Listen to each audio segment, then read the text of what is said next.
What's happening, guys? My name is Dan Reese from ZebranoWoodCraft.com, and this week on Instagram and Facebook I asked you guys what I should use for my next project. The options were 1. This bottle opener, 2. These acrylic offcuts, or 3. This chunk of ancient bog oak. Don't snicker at the bog oak. I can report that the majority of you voted for the bog oak, apart from Anna Henley, who voted for an acrylic bog bottle. I actually don't think I have the skill set to make an acrylic bog bottle. So I decided to do what I do best, and I'm going to show you how I made this beautiful wood with hammered silver ring. Ooh. This piece of semi-petrified oak was found in a peat bog in the Black Forest area of Germany, and is estimated to be at least 10,000 years old. That actually blows my mind a little bit. Like, when this piece of oak was growing, there were actual woolly mammoths roaming around, and human beings were still hitting each other with clubs. A bit like a night out in Newport. To contrast the inside of the ring, the outside is made with sterling silver, with a hammered texture, and a patina from liver of sulphur. I've included eBay links to tools and materials that I use to make this project in the description of the video, and if you use one of my links to visit eBay and you purchase any item within 24 hours, then I receive a small reward. This does not affect the price that you pay in any way. It's just a way that you can help to support me making free videos for you, the people. So without further ado, begin! The first task was to cut a 10mm slice of the bog oak. This stuff is mega dense, but my bandsaw is a beast and handled the task with no problem. I just had to take my time. Secondly, I drilled a hole through the wood using a drill bit slightly smaller than my ring size.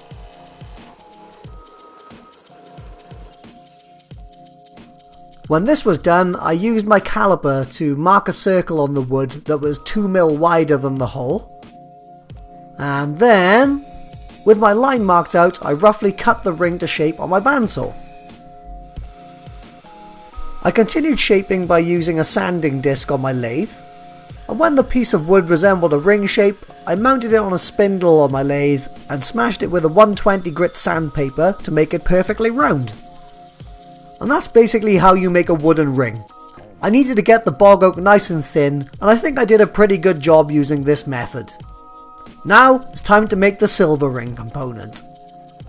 I mounted my trusty bench peg onto the edge of my table and used a jewellery saw to cut a strip of silver.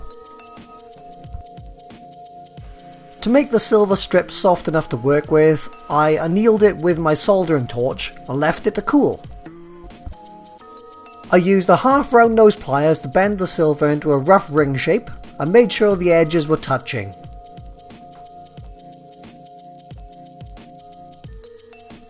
I quickly cleaned the edges with a file, and to ensure they'd fit together perfectly, I ran my saw blade between the join of the ring. This gave me a perfect seam for soldering. For some reason, I forgot to film the part where I put the silver into a pickling solution, but I did that before soldering to clean off any oxidization. Soldering was the fun part.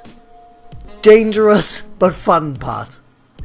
I brushed some soldering flux onto the seam of the ring and placed a few tiny pieces of silver solder on top. Then I heated the ring gently and evenly before focusing the flame onto the seam of the ring to make the solder run.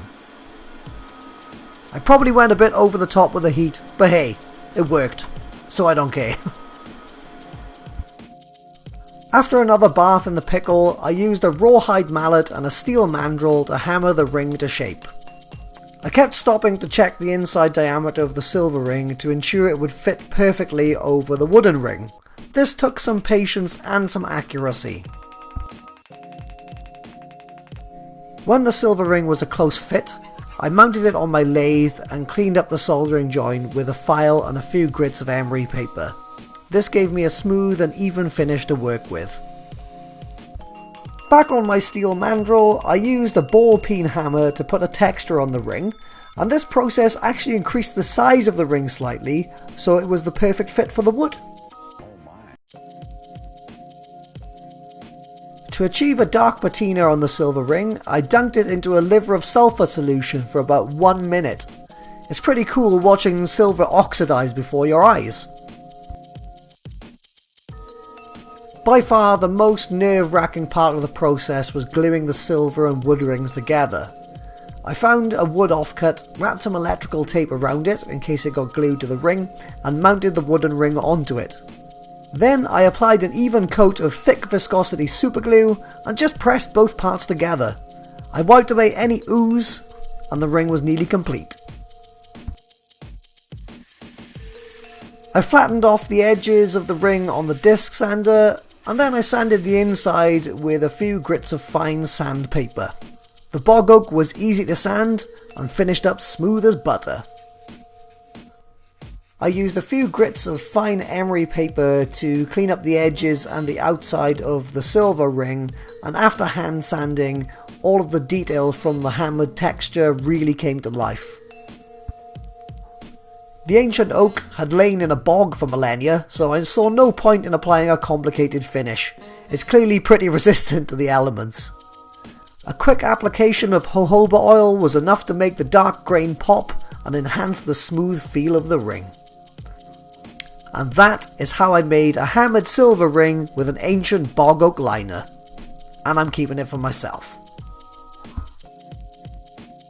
So that's the end of the project, and I am super pleased with the way that this turned out. It's the perfect size and feels so comfortable to wear due to the feel of the wood against my skin, and that hammered texture on the silver just makes it so manly looking.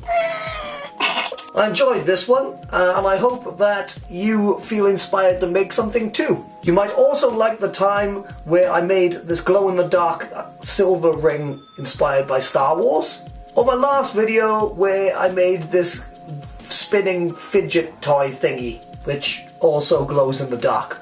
As always, thank you for watching. Check out the gear in the links in the description, and smash that subscribe button if you want to see more. High five! See you in the next one, bro.